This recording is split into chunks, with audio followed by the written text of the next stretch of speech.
Welcome to The Explainer. Today, we're going to break down Next.js, the framework that has pretty much become a giant in the world of modern web development. And when I say giant, I mean it. Just how big is it? Well, a recent analysis showed that a staggering 67% of new enterprise-level React projects are being built with Next.js. That is a huge slice of the pie. So that begs the question, right? How did one framework get so dominant? What is the secret sauce here?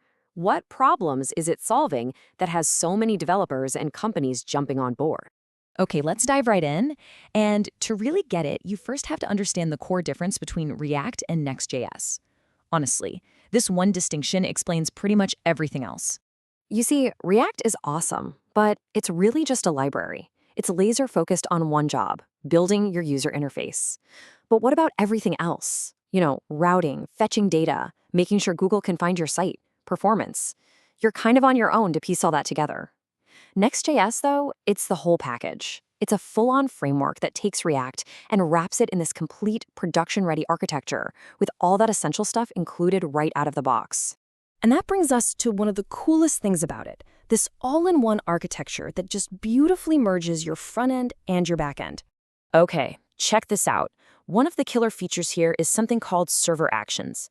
Think about it like this. Instead of having to build a whole separate API endpoint just for a button to do something, you can just write an async function that runs securely on the server and call it directly from your UI component. It's wild. For stuff like form submissions or adding an item to a cart, it makes things so much simpler. So how do you decide which one to use? Well, the rule of thumb is actually super simple. If the action is happening inside your app, like a user clicking a save button, you just use the server action. It's easier and more secure.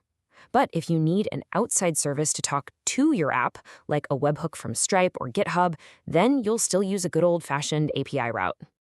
Now, the architecture is smart, but what's really amazing is how it's all engineered for pure speed.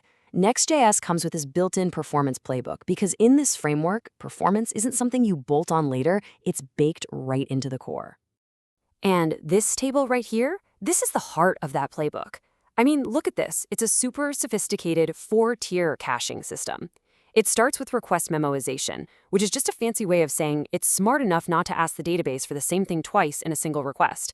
Then, there's a persistent data cache that shares data across users, and even a full route cache that saves the entire rendered page. And to top it all off, a router cache on the client's browser makes clicking around your site feel totally instant. It's this incredibly intelligent system designed to do as little work as possible and be as fast as possible. And that focus on performance doesn't stop with data, it extends to your assets too. The built-in image component is a game changer. It automatically stops that annoying page jump you always see when images are loading, that core web vital called cumulative layout shift. It also intelligently lazy loads images as you scroll and serves up the perfect size and format for whatever device you're on. The result? Much, much faster page loads. So, all this tech stuff is cool for developers, but what does it actually mean for a business? Well, all these features translate directly into real-world, tangible results. You've probably heard this famous line from Amazon, right? Every 100 ms of latency costs them 1% in sales. This is exactly why the speed delivered by Next.js is so critical. For any business online, whether you're selling products or software, performance isn't just a nice-to-have, it's revenue. A faster site literally leads to higher conversion rates. And it's that relentless focus on performance, along with fantastic SEO and scalability, that has convinced giants like TikTok, Hulu, and Notion to build their web experiences on Next.js.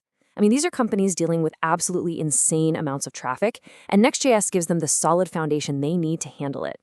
Let's look at the e-commerce world, because this is where it really, really shines. When you compare a headless Next.js setup, where you use something like Shopify for the back end but build a totally custom front end, the difference is just night and day. As you can see right here, Next.js gives you way better speed, incredible SEO, and total freedom to customize everything, all while you stay in complete control of your code, your brand, and your customer experience. Okay, so Next.js sounds pretty amazing, right? But with so many frameworks out there today, when should you actually choose it? Because, let's be real, it's not the perfect tool for every single job. If we look at some raw performance numbers against its main rivals, Remix and Astro, a really interesting pattern pops up. Astro is the undisputed king of speed. I mean, near perfect lighthouse scores, tiny JavaScript bundles. It's a beast. Remix sits in a nice sweet spot in the middle. And Next.js, it trades a tiny bit of that raw out-of-the-gate speed for its incredibly rich and deep feature set. So here's the bottom line. You pick Next.js when you're building something complex and data-heavy. We're talking SaaS platforms, intricate dashboards, or large-scale enterprise apps. Basically, anything that's going to benefit from its huge ecosystem of tools, integrations, and available talent. But what if your top priority is progressive enhancement? That's the idea that your site should work perfectly, even before any JavaScript loads. In that case, you should seriously look at its competitor, Remix. It's also a fantastic choice for e-commerce and for applications that are designed to run on a global edge network for maximum speed. And finally, there's Astro. You go with Astro when your number one goal is just mind-blowing, peak performance for content-heavy sites, like marketing pages or a blog. Its islands architecture is brilliant. It ships 0 JavaScript by default and only loads little interactive bits as you need them. The result is just unbelievably fast. So where does that leave us? Well, Next.js is, without a doubt, the standard for a huge part of the web today. But as frameworks like Astro and Remix keep pushing the envelope on what's possible, the definition of the best way to build for the web continues to be a moving target. And honestly, it's going to be exciting to see where it all goes next.